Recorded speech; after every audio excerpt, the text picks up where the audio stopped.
Jumatan. Nah, itu yang tidak membicarakan teks Tuhan. Ini di dalam Majalah Gatra yang edisi 26 Februari 2005. Nah, jadi tidak membicarakan teks karena itu. Kemudian tentang zina, saya mengemukakan di sini adalah hadis Nabi, kemudian dibantah pakai Ya'atu Talibin. Nah ini bagaimana? Hadis Nabi dibantah dengan Ya'atu Talibin. Ya bagaimana? Nah hadis Nabi ini tentang bahwasanya tangan ada potensi zina, ini hadis Nabi. Karena sudah hadis Nabi ya tidak usah dibantah pakai siapa-siapa. Nah kemudian tentang hewan kurban yang tidak usah beribadah yang fardu-fardu cukup tasbih. Nah itu di dalam tafsir Al-Qurtubi sudah ditegaskan bahwa itu adalah kekufuran yang jelas-jelas kufur. Adapun dia ada juga di Majmu' Fatawa Ibnu Taimiyah juga begitu.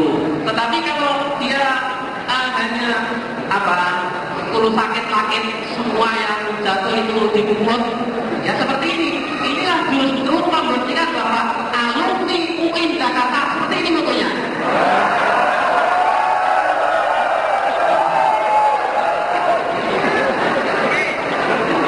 Kemudian semua agama sama. Nah, ini dengan alasan itu yang itu perlu sakit-sakit itu tadi. Al-Qurannya sudah jelas dan itu bahwa hadis Imam Muslim, siapa yang baik itu Yahudi atau Nasrani yang sudah mendengar sesuatu dan dia mati dalam kecintaan dan tidak beriman kepadaku, maka dia termasuk penghuni neraka. Nah penghuni itu kan selamanya. Nah itu hadis sahih riwayat Imam Muslim. Jadi kalau agama sama, ya nanti minta surga mereka kepada yang menyatakan semua agama sama, sebagaimana benar-benar yang saya uraikan di sini bahwasanya bagaikan ada pintu-pintu dan bisa semuanya masuk ke lewat pintu itu memakai agamanya. Kemudian ya tentang akhlak, mudah-mudahan Ahlul Akbar itu dikomentari sebagai yang punya akhlak barangkali. Assalamualaikum warahmatullahi wabarakatuh. Saya sebagai orang berakhlak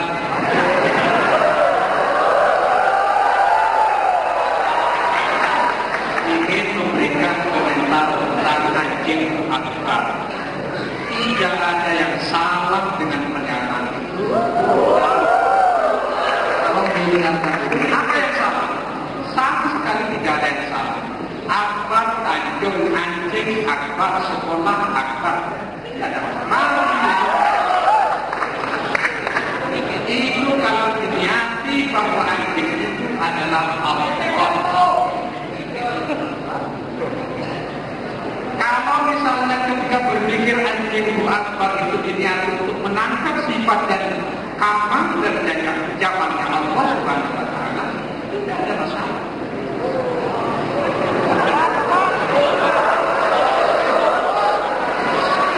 Kenapa tidak ada masalah, saudara-saudara?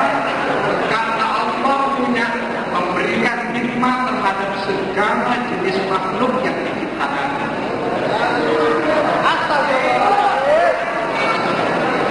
Tidak ada yang salah.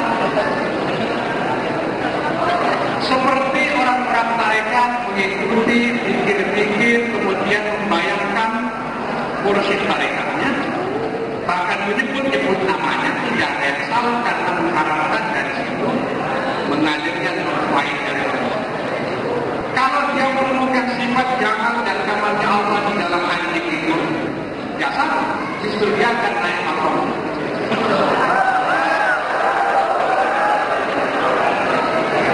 Saya mengingatkan seorang tokoh yang dianulir pada Ustaz Hamidillah Ibnu Arabi di dalam kitab Ushul Hikam.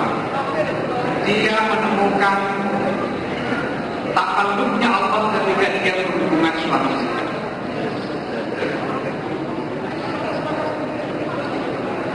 Ini adalah mobilisasi penafsiran yang akan diuji oleh sejarah. Oke. Yang kedua, saya ingin menyatakan tentang nikah beda agama antara perempuan muslimah dengan laki-laki muslim. Menurut saya boleh dengan 3 alasan. Oke, 3 alasan.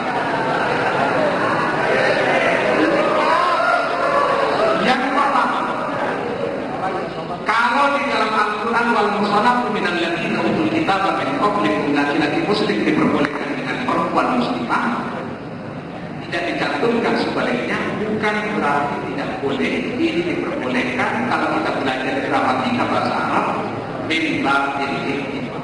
Arab tuh. Kalau di dalam Al-Quran dicontohkan sarafina taqiqul haram, fungsi pakaian adalah menjaga diri kita dari panas, tidak dicantumkan ini, bukan berarti pakaian tidak berfungsi. Di saat ini tidak dicantumkan babil ihtimam. Ada hadis yang menyatakan kalau ini fardhatun ala kulli muslimin, itu yang sahih. Tidak ada orang muslimin, bukan berarti perempuan tidak wajib, tidak dicantumkan babil ihtimam. Ini ada di dalam kitab dunia.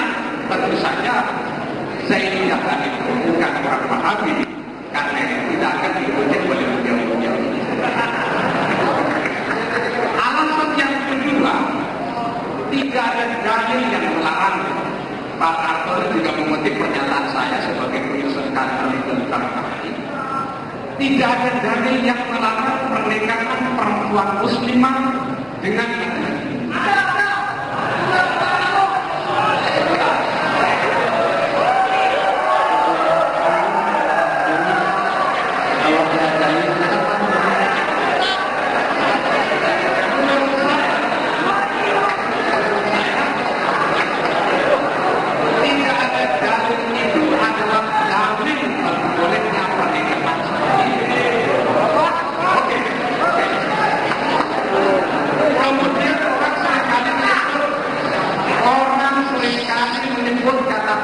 Musyrik dan kafir. La tanqudul musyrikat wa la tumsiku bi sabil kawafir. Al-Quran ayat 10, yang satunya Al-Baqarah ayat 221. Ada ayat yang memperbolehkan nikah dengan ahlul kitab, ada ayat yang memperbolehkan melarang menikahi perempuan musyrik, ada ayat yang melarang menikahi perempuan kafir. Bagaimana cara kita mengatasi ketiga ayat ini? Saya tidak tahu.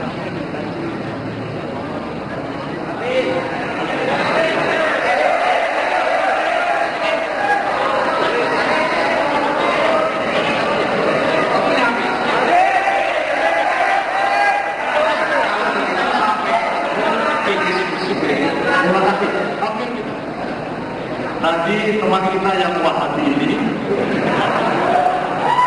alhamdulillah, kita dan alhamdulillah. Menurut teman kita yang Wahabi ini pendapat dia, bukan hukum Islam ini, pendapat dia sebagai orang Wahabi, bahwa akhlak itu ada 2, ada akhlak lafzi, ada akhlak syar'i. Betul. Semua istilah itu mengandung 2 aspek, ada ruholan, ada istilah. Itu sudah pasti dalam semua istilah-istilahan ilmiah, ada istilah yang dimaknai secara linguistik, lughawi, ada yang dimaknai secara syar'i. Tetapi yang syar'i ini jangan lupa, itu bukan berarti sudah selesai. Kalau saudara Ahmad Hartono, Ahmad Jais ini, Ahmad yang boleh-boleh saja ya. Saya kalau boleh-boleh saja, jadi Anda boleh nggak?